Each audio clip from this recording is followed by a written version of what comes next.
Hey guys, alright, so June 4th, I started this like prayer journal thing. On one side I put prayers asked, on the other side I put prayers answered.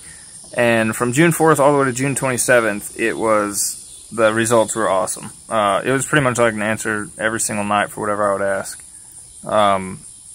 Yeah, it was pretty awesome. I would say that everybody should do that because sometimes, we forget how many times God answers prayers for us, and it's very encouraging. And you can have that and look back on that. But anyways, so from June 4th to June 27th, everything was good. I was getting answers, almost every single one of them. And then from June 27th until now, it's been, well, actually from June 28th until now, it's been quiet. And I haven't got any answers for anything that I've been praying for. And I was wondering why. So I went back and checked my prayer journal. And June 27th, I had a super powerful dream that I didn't share. And I feel like perhaps I was going through that dry spell because I had something to do that I haven't been doing. So, this is me trying to rectify that. So here's the dream. I was in a house. I didn't know whose house it was or where I was or anything.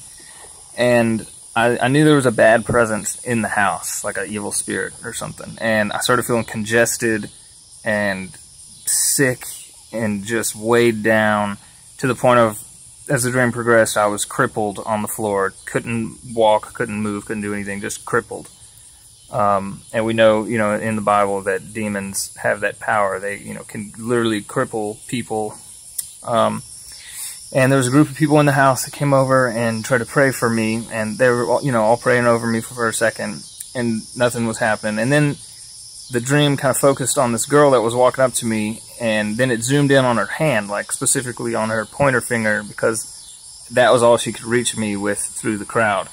And I just knew in the dream that she was going to pray for me, but it was going to be with love and with compassion and with emotion, and I guess for some reason that was different than what everybody else was praying with me for. So she reached through everybody and was able to touch me, and as soon as she touched me, instantly I was cleared away of all of that evil, the negativity, the sickness. I was able to move, able to walk, and I just started bawling. I just started crying my eyes out, like that deep, fulfilling cry that honestly I haven't felt in years. Just letting everything go, and just it was a good cry.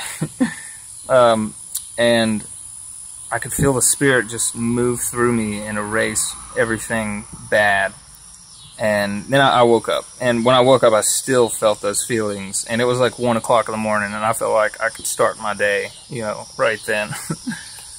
But I think the lesson in the dream was, sometimes we'll crowd around people on the streets or in our church, or we'll pray for folks.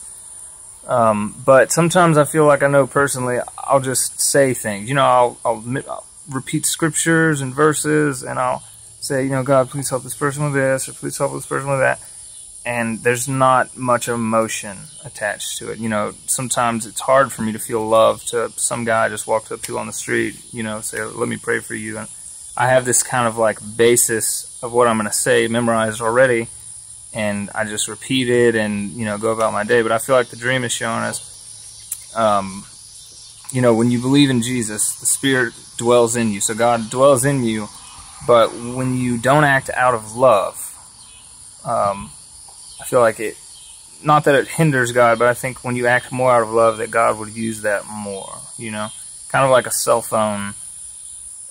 If you were a cell phone, and your signal to the satellite in space was love, and the satellite being, the God, the Creator. So love is sort of the connection, maybe, if that kind of makes any sense to you. But anyways, that's pretty much it. And the other lesson is, if God gives you something to do, do it.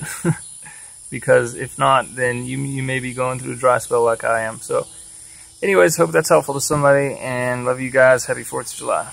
Bye.